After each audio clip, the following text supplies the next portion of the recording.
The city of Toronto has earned themselves about $21 million in taxes from the new vacant home tax. We're going to talk about that on today's video. What we're also going to talk about is how first-time home buyers are feeling about the market right now based on an RBC poll that was done earlier this year. And the big question, which is the city of Toronto ever going to be affordable? Welcome back to the channel. My name is Tom Storey, and I want to thank you for being here. We've officially hit 9,000 subscribers. So if you haven't already, make sure to join our growing community. The next goal is to get to 10,000.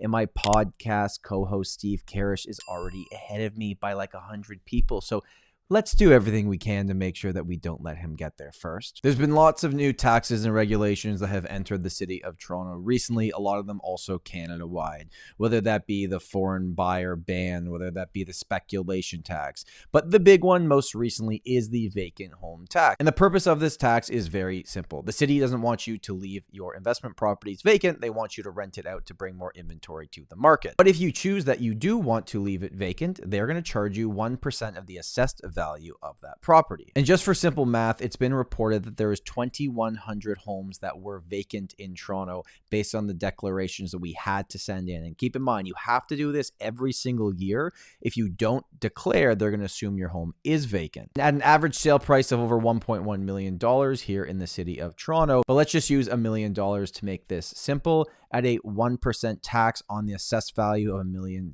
home, that would be $10,000. 10,000 times 2,100 homes that are left vacant, $21 million. Now, the idea here is that the money earned from the vacant home tax will then be put into programs that will actually bring more affordable housing to the market.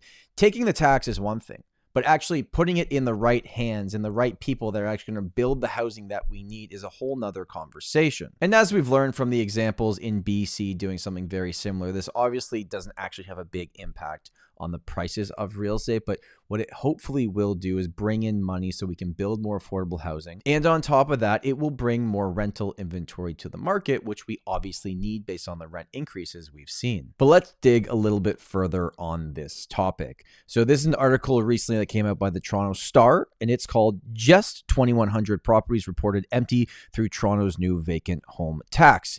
This is the result of the mandatory declaration with responses from 96% of owners. And what it suggests is that Toronto is not a ghost city of vacant units. So it's very interesting. Now that we actually have this data, we had never previously had this data. People had made guesses on how many homes were left vacant.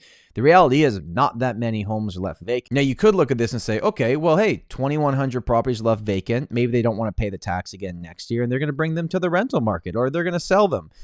Is 2,100 new listings actually going to solve any problems? And will it help? Yeah, of course it will help. But based on the balance of supply and demand, the demand is still too high that this is going to be absorbed very quickly. Okay, so we know that Toronto is not a ghost city like some people thought it might have been, at least based on the data that we have from the declarations. And a little bit of tax money is going to come into the city, and hopefully that makes a dent, and maybe it frees up a bit more inventory.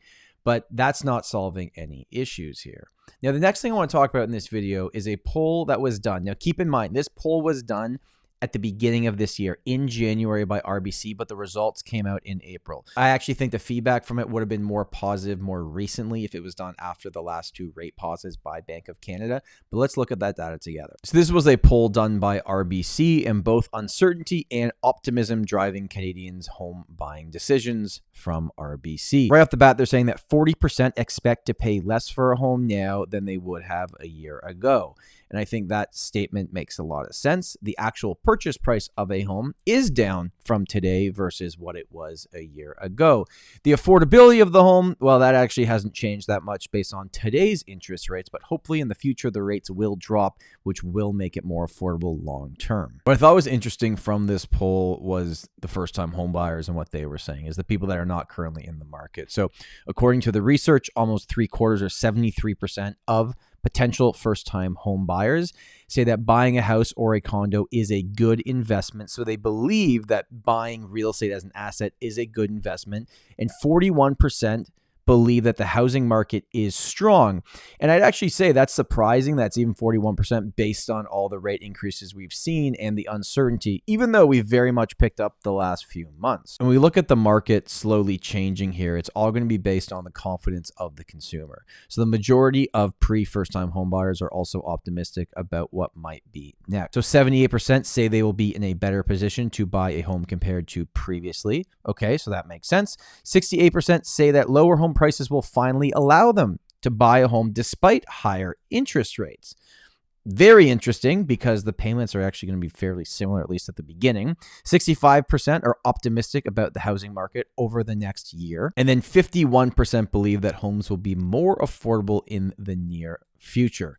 So I'm not sure if homes are going to become more affordable in the near future, but that does take us into a pretty perfect segue. And that's about the true cost of living in this city, because there's no way around this. Toronto is a very, very expensive to live in, whether you own or you rent, depending on the mortgage product you have as well.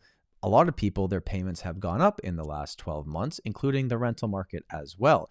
So I wanted to share with you a report that was showing that the cost of living for some people has gone up 60%. And realistically, is this city ever going to be affordable? And the honest answer is, I don't think so, right? Like, is it going to get better from here?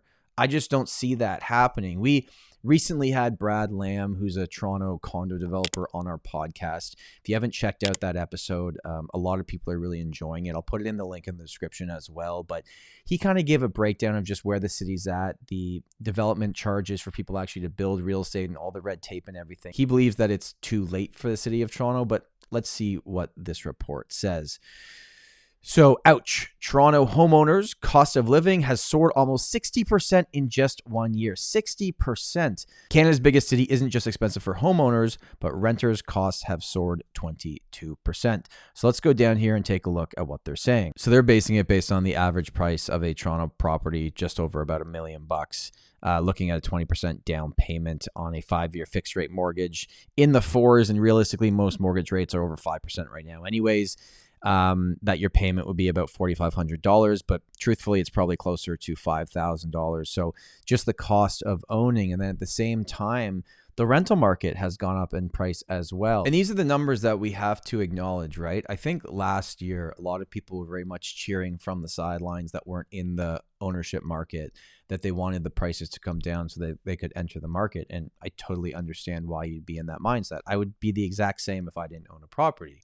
But then you look at, okay, today, yes, the prices have come down, but unless you're buying it cash, and a very, very small percentage of people are actually buying properties cash, the affordability hasn't yet changed. Could it change in the future on the back end if the rates come down over a period of time? Yeah, it could, but what problem have we solved here? Because I've been a bit surprised. I didn't think the market would come back this quickly. With the rates where they are now, what people are being stressed at on the mortgages at almost 7 or 8%, 2% higher the rate that they're given based on how the qualifications worked and everything else happening, I'm really quite surprised. I'll be putting out a video very shortly about the April real estate market, and that we're still historically low, like 20 years lows at new listings. And I know I sound like a broken record on this, but there is just truly not enough real estate available in which people want to buy. Covered a few topics in this video, but I'd love to know what you think below. Are you surprised at how low the amount of vacant homes actually was in Toronto? Because that was a finger a lot of people were pointing, saying this is the issue. We figured out probably wasn't actually the issue. A part of the issue, but not the biggest issue overall. Then we looked at how home buyers are feeling coming into the market, and we talked about the affordability of this city. I'd love to know your response below. Hope you have a great day. My name is Tom Storey, and remember, home is where your story begins.